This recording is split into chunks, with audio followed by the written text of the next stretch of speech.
All right, we're starting off with a crucial conversation shaping the future of this province, Gauteng. On Wednesday, the province's Premier, Panyaza Lesufi, held a significant briefing to address a range of pressing issues, Imam. Which arcs from the establishment of a new task team to tackle the surge in political killings to the relaunch of the Nasi iSpani program this Saturday, and updates on both the Usindiso Building Commission of Inquiry and the growing challenge in this province of informal settlements. Gauteng Premier Panyaza Lesufi is with us this morning. Thank you very much for your time, as always. Appreciate that you could come into a studio, Premier. So we have the broad landscape of what it is you want to achieve, and that was detailed, I think, yesterday in the news conference. So this morning, Arabile and I wanted to really drill down into a couple of things that you said. Yes. Let's start off with what is a massive topical issue at the moment, and this is the political killings task team. Gauteng is set to get its own. But if you think about our history of pursuing political and politically related killings in the province, it's a very bad track record, right? Because we think about Mabopane Councillor Tepo Motaung, we think about Mamelodi Councillor Esther Motumane. This is years later and nothing's happened. What makes you confident that this task team is going to succeed when there has been no success so far in the past? Thanks so much, Iman and Aravid, and thanks for this opportunity. It's because we have now introduced new technologies that we think that will assist us. The intelligence work that we've done, including the tracking down of the kingpin that was responsible for kidnapping people in our province. And last night, we also arrested 4 people that were doing other silly things in our province. So we've elevated and partnered with various private sector forensic units and teams. We've also made resources available to assist us to track what in normal places they call cold cases. But also we've arrested people that are starting to give us information that we really believe will assist us to unpack some of these cold cases. So it's within that context that I personally went to meet with the new Minister of Police, Professor Feroz Kashalia, and we presented this approach that as a province now, where we stand, we think we can crack some of the cases, and on the basis of the information provided and the number of people that have died, including the recent figures that we have. I mean, in Soweto, around in Johannesburg, in the last 6 months, we lost almost 3 councillors. We also lost a forensic investigator in Ekurhuleni, you are quite aware. And we have, I think 3 years or so, we lost the CEO of Sidibeng District Municipality.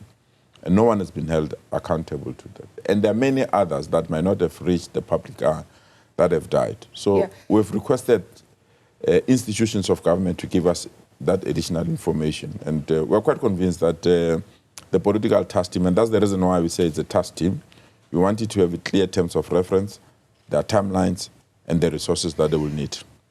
Look, I could ask what silly things people were doing in the province, but I don't want to distract us too much.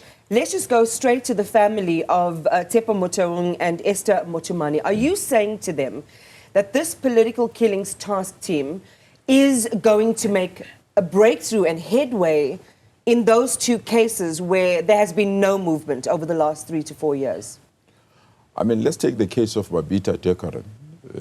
No, I want to stay with these 2. No, I'll come Premier. back to them. I'm just saying, I'm trying to demonstrate that when that hit was organized, we managed to arrest those that were responsible for the hit. We are looking for those that sanctioned the hit. When the investigator in Ekurhuleni was killed, we managed to arrest the people that pulled the trigger within days. So I'm trying to demonstrate that the technology and the intelligence that we are utilizing now can bring solace to those families. What is this technology? What is it specifically? Sorry, Arabile, just what is it specifically? If I do that, then it will be meaningless. If I explain it and unpack it. But it's capable of tracking movements. It's capable of using satellite and related information. It's capable of tracking the movements of people that we think are suspects, and we can determine where they are. It's also capable to give us up-to-date information in terms of communication of people utilizing cell phone and other devices. And it's in the hands of the private sector and they've approached us, and they made this information available to us. And we are of the strong view, with the assistance of that technology, including the internal intelligence that we have, and the necessary work and breakthrough that the police have already executed in some of the big cases that are now in the public domain. We are quite convinced that we can reopen these cases with confidence, and the families of the affected victims must know that we are not going to allow these cases to be cold cases. Premier, it's very important then for them to have timelines, right? And you said that you've got timelines for all of this. Are you able to share those timelines? And also you spoke about resources, and not just the new tech, but that means manpower and funding. Yeah. Are you able to share details on that? Well, in the next 4 weeks, we've given the provincial commissioner, because it's a police operation, so we don't want to enter that space. But in the next 4 weeks, I've been assured by the provincial commissioner that they will then unpack the timelines, the terms of the terms of reference, as well as the resource capacity that it will be needed. Okay, very important. Will this have prosecutorial powers? Very importantly, because you can have all these cases being done, and then you just announce them, and then nothing actually gets set up in stone here. Well, during that famous Sunday press briefing by Lieutenant General Mkonazi, he was very clear about the team in Gauteng, that the team in Gauteng has the capabilities, that they were there at the scene. When we needed a backup, they could realize that the team can control the situation. So if we have to bring the prosecutorial capabilities, we rely on sister departments to assist us with that. And I don't think that they will not assist us when we need this kind of help. It's going to be very necessary. All right, as we said, it's going to be a laundry list of things that we want to get through this morning. You have also warned, Premier, of an unprecedented number of evictions and dismantling of informal settlements right across the province of Gauteng. And I think the number was 400 new settlements mushrooming in a short space of a year. Where are you going to relocate the thousands that will be displaced? Where do they come from?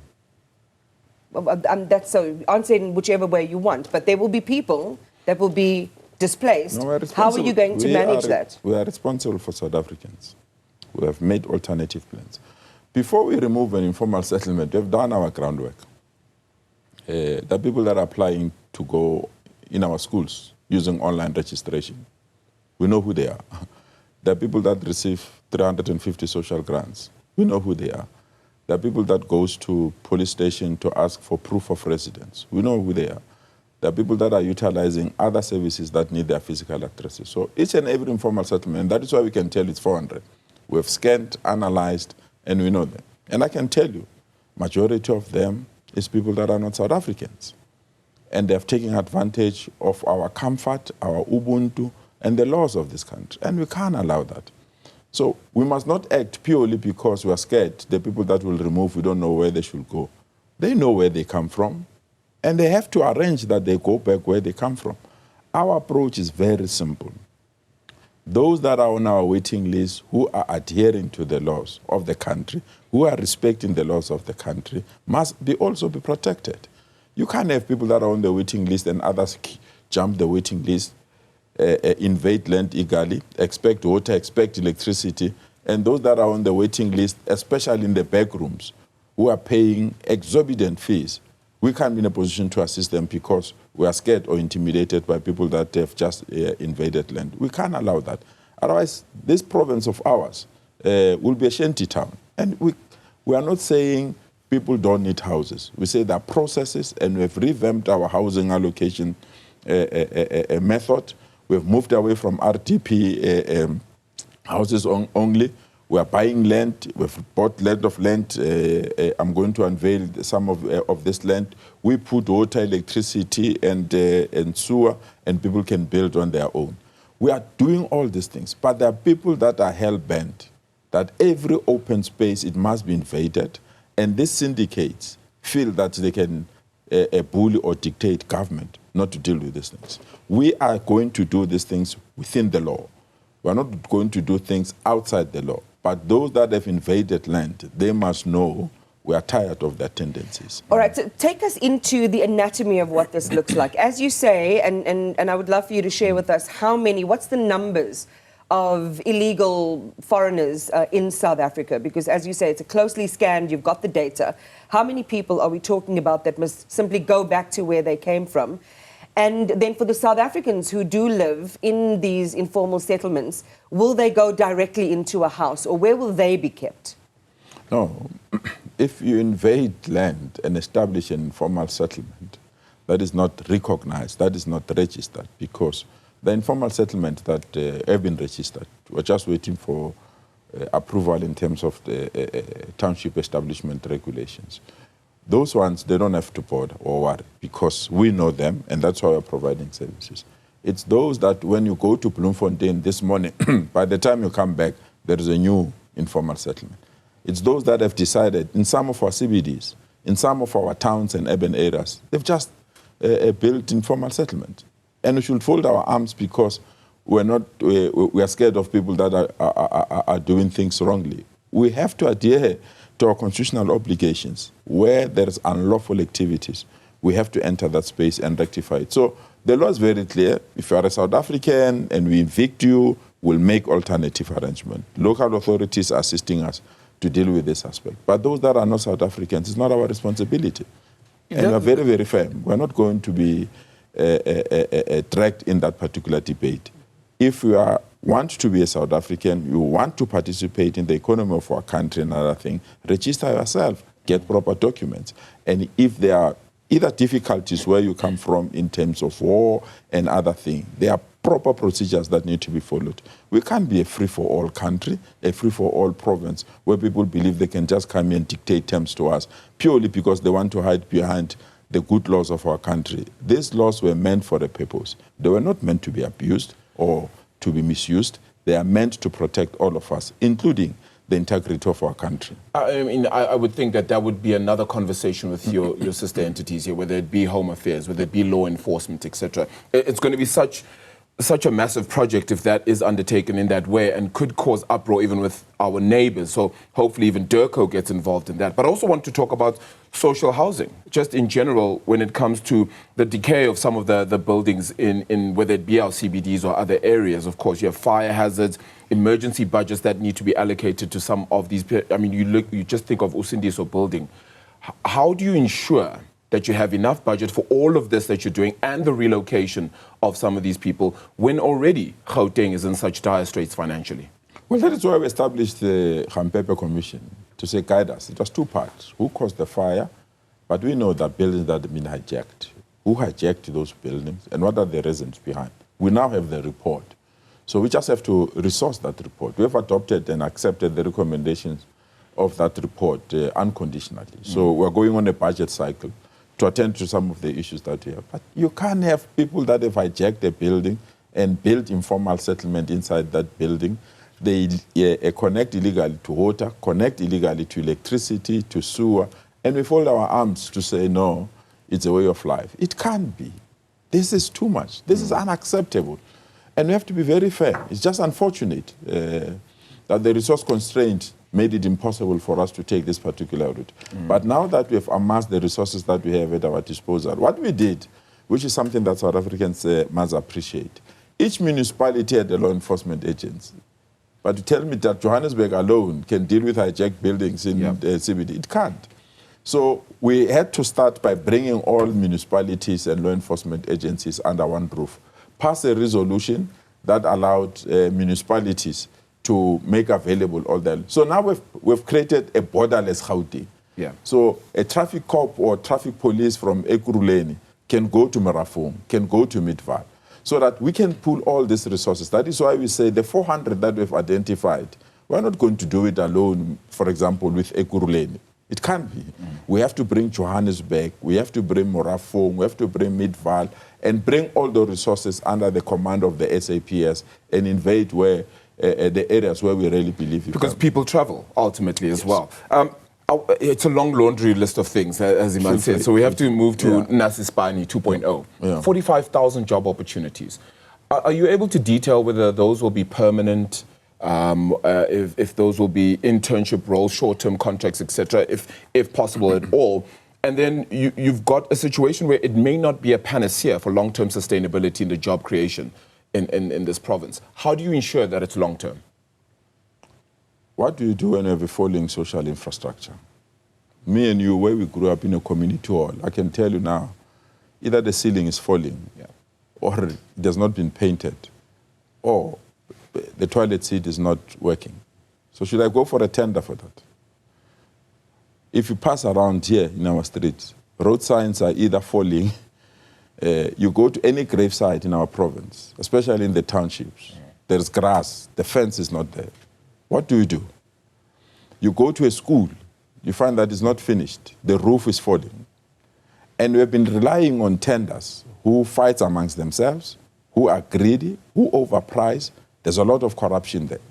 So I've taken a conscious decision now that you can't have unemployed people staying at home with the number that you have, and we have schools, either during the weekend or after school, that are standing empty. And we have teachers that are overburdened with the cost of living, of electricity. So this iSpani, what it means is say, take the people that are unemployed, take them back into technical schools, let them be trained to be bricklayers, painters, welders, and all the skills that we need. And take the teachers that teach these courses back into the classroom, give them an additional incentives for them to teach. And when these people are trained, deploy them to go and fix the community hall that is without a curtain, or the community hall that is without a chair or a broken chair. Go to majority of our schools. The desks are lying there broken because we don't have people that can fix them. So these people are going to be an integral part of building the capacity of the state so that the state does not rely on tenders. And when we have so many people that are employed. So we are quite excited with this new round. But that means you need to fix the TVET colleges. You need to start there then, and you need to fix your technical colleges to do that. But when last we had the graduation service of TVET colleges, they're functional. They're graduating. Yeah. I need them. Go to every street now. You have somebody who's carrying a board, I'm a plumber. I'm going to recruit those people, as long as they're South Africans. You go to every estate. Outside the estate, there are people that are queuing there, that I'm a welder. I'm going to recruit those people. Yeah. This is a iSpani for them, so that we refresh them, and the state have the capacity, we go and fix the social infrastructure that we have. Wherever you go, there are potholes. We need to fix those potholes. The traffic lights, that we have to train people to fix those traffic lights. We can't rely on tenders and contractors. If I give Arabile a contract, Iman takes Arabile to court. And when we are boxing each other in court, services are not rendered. So we feel the state must have this capacity to fix social problems. I'm sitting with a portfolio of 13 billion infrastructure that is incomplete. These are crashes, these are schools, these are clinics, these are hospitals, these are pathological services. All of them are standing half empty because there is a squabble or the capability of the contractor has run out of cash, and all of us must fold our arms to wait for him to get cash and come back. But if you build this capacity, people can go there and conclude this. So we are excited with this round of iSpani. We really believe it will assist the state to have that kind of capacity. Premier, we'll come back with more details on iSpani in terms of transparency and who's getting the training gigs and what happens with the program. And we'll talk about other dysfunctioning municipalities in the province as well. So we've got a couple more items to cover. Do stay with us. If you're just joining us, we're chatting to Gauteng Premier Panyaza Lesufi about a range of different issues facing the province. We've covered jobs, we've covered evictions. I want to go quickly to dysfunctionality, Premier. Mfuleni is one of the worst performers in Gauteng. It's really a stain on the province's performance. They're drowning in debt, and they also can't deliver basic services. How are you holding them accountable? I mean, these are problems that are not made yesterday or last year. They are made, you know, with years behind them. And this points to a lack of oversight and governance. I don't think so. I think they are an example of obsolete laws that have been overtaken by development. It's a funding crisis. Those that used to pay for services, you are huge payers. They've migrated from the electricity grid, for example. All the malls in that area, they're no longer on the electricity grid. All the big companies that were paying for water and electricity, they've migrated to the solar system, and they're paying directly to, and the high number of unemployment means the funding model need to be reviewed. Reality is that there are people that are unemployed. Should we say in our country, in our province, if you are unemployed, you can't get access to water, or you can't get access to electricity? The municipality provide. And in return, they don't have the revenue. So this is not a leadership issue, it's a money issue, you're saying? It's a combination of all those things. It's leadership, it's the funding model, and it's the structure. We are of the strong view that the entire city bank should be a metro, not a local authority or a district authority. Like we have with Johannesburg, Ekurhuleni, and Tshwane. We should have a metro municipality there because of the numbers that are there, the companies that we want to attract to go there, the investment that are needed, the infrastructure development that we need. You can't have a local authority that must build bridges, a local authority that must build the kind of infrastructure that we need from rail and other related matters. So our view is that indeed this municipality needs assistance. So we have done that. We have now established a special vehicle institution. It's a company that is owned by the municipality and state-owned institution to resolve their challenges.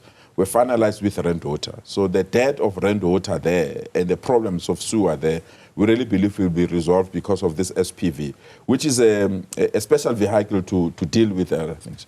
We're in discussion with Eskom because what Eskom has done, which is, we've raised it with them, they've cherry-picked. The big companies that are capable to pay for electricity are paying directly to Eskom, not to the municipality, purely because they believe the municipality is not passing over the money. And then you're paralyzing the municipality. Yeah, but you've got 50 kilometers away Midvaal, which is the opposite. It's like night and day. Yeah. Are you saying Midvaal doesn't have the same issues that Ditsobotla has? How many townships are in Midvaal, Iman? Well, you tell me. No. What are the reasons that one can perform so well in stark contrast with the other, to the point where you've got sewage that is running in the streets of Ditsobotla? Because in Midvaal, it's only one informal settlement that need to be serviced by them.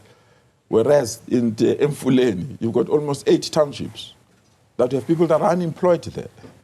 And we need to give them services. That is why I'm saying the funding model needs to be overhauled. And we're happy there is a white paper on local government on the table that is dealing with these things. We are urging national government to fast-track the implementation of that white paper. We've put our views, and we are also urging ordinary South Africans to put their views. But you have to compare Mfuleni and Midvaal. It's just 2 different municipalities. The other one has industries, more industries. The other one has more urban areas of people that are employed, own businesses that they can pay. And the other one is a sea of people that are poor, that cannot afford to pay. So we have to have all these people under one roof, and can only have them under one roof when you have a metro, like you have in Ekurhuleni and you have in other things. So I agree with you, it's leadership, but I really believe that we've been overtaken by things like independent